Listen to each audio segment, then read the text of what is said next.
ഇനി നമ്മൾ ഈ പലപ്പോഴും മരിച്ചവരൊക്കെ ജീവിതത്തിലേക്ക് തിരിച്ചു വന്നാലോ കണ്ണു തുറന്നാലോ എന്നൊക്കെ പലപ്പോഴും ചിന്തിച്ചിട്ടുണ്ട്. പക്ഷേ അതുപോലൊരു സംഭവം അരങ്ങേറിയിട്ടുണ്ട്. കണ്ണൂരാണ്.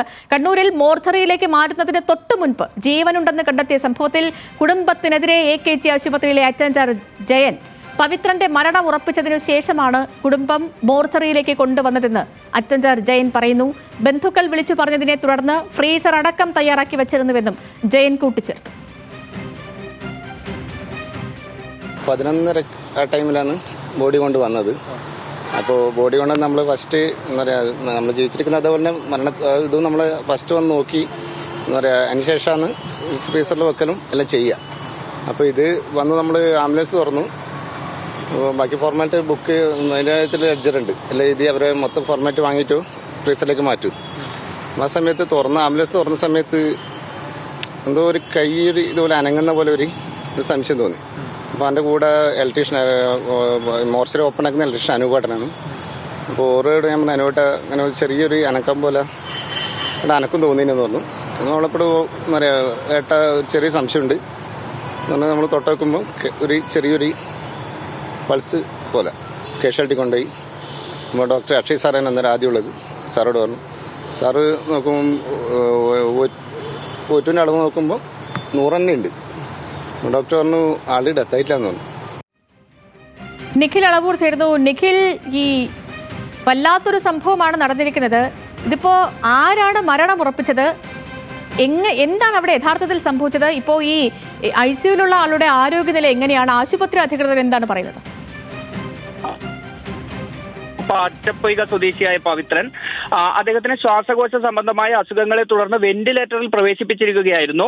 എന്നാൽ ഇന്നലെ വൈകിട്ടോടുകൂടിയാണ് മംഗലാപുരത്തെ ഈ ഹെഗ്ഡെ ഹോസ്പിറ്റലിലെ അധികൃതർ ഈ ബന്ധുക്കളോട് പറയുന്നത് ഇദ്ദേഹത്തിന് ഇനിയിപ്പോൾ ജീവിച്ചാൽ തന്നെ കൂടി വന്നാൽ 4-5 ദിവസം, അതിൽ കൂടുതൽ ഇദ്ദേഹം ജീവിച്ചിരിക്കാൻ ഒരു സാധ്യതയുമില്ല. ഇനി നിങ്ങൾ വെന്റിലേറ്ററിൽ നിന്ന് മാറ്റുകയാണെങ്കിൽ 10 മിനിറ്റിൽ കൂടുതൽ ജീവനോടെ ഇദ്ദേഹം നിൽക്കില്ല എന്ന കാര്യം ബന്ധുക്കളെ ഈ മംഗലാപുരത്തെ ഹെഗ്ഡെ ഹോസ്പിറ്റൽ അധികൃതർ അറിയിക്കുകയായിരുന്നു. തുടർന്ന് വീട്ടുകാർ അങ്ങനെയെങ്കിൽ നാട്ടിലേക്ക് ഞങ്ങൾ പോവുകയാണ് എന്ന് പറയുകയും ഓക്സിജൻ സൗകര്യമുള്ള ഒരു ആംബുലൻസ് അവിടെ നിന്ന് എടുക്കുകയും ചെയ്യുന്നു. ആ ആംബുലൻസിലാണ് പിന്നീട് കണ്ണൂരിലേക്ക് ഇവർ വരുന്നത്. ഈ ആശുപത്രി അധികൃതർ ഇത്തരത്തിൽ ഈ 10 മിനിറ്റിൽ കൂടുതൽ ജീവിക്കില്ല എന്ന് പറഞ്ഞ ഒരു കാര്യവും ഒപ്പം തന്നെ പിന്നീട് ഇവർ നോക്കിയപ്പോൾ ചലനമില്ലാത്തൊരവസ്ഥയുമായതിനാൽ ബന്ധുക്കൾ തന്നെ ഈ വാഹനത്തിൽ വെച്ച് ഇദ്ദേഹം മരിച്ചു എന്ന് സ്ഥിരീകരിക്കുകയായിരുന്നു. അവർ അങ്ങനെ വിശ്വസിക്കുകയായിരുന്നു. പിന്നീട് നാട്ടിൽ ഉൾപ്പെടെ ഇക്കാര്യങ്ങൾ വിളിച്ചു പറഞ്ഞു. ഇദ്ദേഹം മരിച്ചു എന്ന് പറഞ്ഞു. പത്രങ്ങളിൽ വാർത്ത നൽകി. ഇന്ന് രാവിലെ പത്രങ്ങളുടെ ചരമകോളത്തിലടക്കം ഇദ്ദേഹത്തിന്റെ മരണ വാർത്തയും ഒപ്പം തന്നെ സംസ്കാരം നടക്കുന്ന സമയവും ഉൾപ്പെടെ വാർത്ത ഉൾപ്പെടെ നൽകി. പക്ഷേ ഏകദേശം ഒരു 11:30 ശേഷമാണ് കണ്ണൂർ AKG ആശുപത്രി മോർച്ചറിയിലേക്ക് ഇദ്ദേഹവുമായി എത്തുന്നത്. ഈ ആംബുലൻസ് മോർച്ചറിക്ക് മുന്നിലേക്കാണ് നേരെ പോകുന്നത്. കാഷ്വാലിറ്റിയുടെയോ അല്ലെങ്കിൽ എമർജൻസി മെഡിസിന്റെയോ ഒന്നും ഭാഗത്തേക്ക് പോകാതെ ഈ ആശുപത്രിയുടെ പിറകുവശത്തുള്ള മോർച്ചറിയിലേക്കാണ് നേരെ ഈ വാഹനം പോകുന്നത്.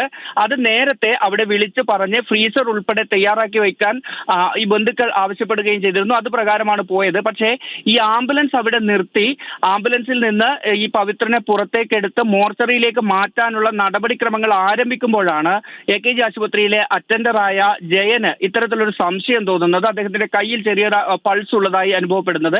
കൂടെ ഉണ്ടായിരുന്ന ഈ അവിടുത്തെ ടെക്നീഷ്യനായ അനൂപിനോട് കാര്യം പറയുന്നു. അങ്ങനെ ഇവർ രണ്ടുപേരും പെട്ടെന്ന് തന്നെ കാഷ്വാലിറ്റിയിൽ ഡ്യൂട്ടിയിൽ ഉണ്ടായിരുന്ന ഡോക്ടർ അക്ഷയ്യെ വിവരം അറിയിക്കുന്നു. അങ്ങനെ കാഷ്വാലിറ്റിയിലേക്ക് മാറ്റുകയും ഡോക്ടർ പരിശോധിച്ച് മരിച്ചിട്ടില്ല എന്ന് ഉറപ്പുവരുത്തുന്നു. പിന്നാലെ കൃത്യമായ ചികിത്സ നൽകുകയും ICUവിലേക്ക് മാറ്റുകയുമാണ് ചെയ്തത്. ഇപ്പോൾ അദ്ദേഹം കണ്ണു തുറക്കുകയും ആളുകളെ തിരിച്ചറിയുകയും ചില കാര്യങ്ങൾ ചോദിക്കുമ്പോൾ അതിനോട് പ്രതികരിക്കുകയും ഒക്കെ ചെയ്യുന്നുണ്ടെന്നാണ് നമുക്ക് മനസ്സിലാക്കാൻ സാധിക്കുന്നത്. ഇതിൽ വളരെ കൗതുകമുള്ള മറ്റൊരു കാര്യം എന്ന് പറയുന്നത് വെന്റിലേറ്റർ സപ്പോർട്ടോടുകൂടി ആശുപത്രിയിൽ കഴിഞ്ഞിരുന്നയാളാണ്. അദ്ദേഹത്തെ വെന്റിലേറ്ററിൽ നിന്ന് മാറ്റിയാൽ 10 മിനിറ്റിൽ കൂടുതൽ ജീവിക്കില്ല എന്ന് അവിടുത്തെ ഡോക്ടർമാർ പറഞ്ഞ രോഗിയാണ്. മാത്രമല്ല ഈ മംഗലാപുരത്ത് നിന്ന് കണ്ണൂരിലേക്ക് ഏകദേശം 3-4 മണിക്കൂറിനിടയിൽ യാത്രയുണ്ട്. ഈ സമയത്ത് വെറും ഒരു ഓക്സിജൻ സിലിണ്ടർ മാത്രമുള്ള അത്യാധുനിക സംവിധാനങ്ങൾ ഒന്നുമില്ലാത്ത ആംബുലൻസിലായിരുന്നു പവിത്രനുമായി ഈ കുടുംബം കണ്ണൂർ AKG ആശുപത്രിയിലേക്ക് വരുന്ന ഒരു സാഹചര്യം ഉണ്ടായത്. പക്ഷേ ഇത്രയും ദൂരം ഈ മെഡിക്കൽ സഹായം ഒന്നുമില്ലാതെ സഞ്ചരിച്ച് വന്നിട്ട് പോലും അവിടെ നിന്ന് മരണം 10 മിനിറ്റ് കൊണ്ട് സംഭവിക്കുമെന്ന് പറഞ്ഞ രോഗി ഇവിടെ എത്തി മോർച്ചറിയിലേക്ക് മാറ്റുന്ന ആ സമയം വരെ മരിച്ചിട്ടുണ്ടായിരുന്നില്ല എന്നുള്ളതാണ് ഇതിലെ മറ്റൊരു കാര്യം എന്ന് പറയുന്നത്. ശരി നിഖിൽ, ഒരു വല്ലാത്ത സംഭവമായി പോയി. ഒരാൾ മോർച്ചറിയിൽ നിന്ന് ജീവിതത്തിലേക്ക് മടങ്ങി വന്നിരിക്കുന്നു.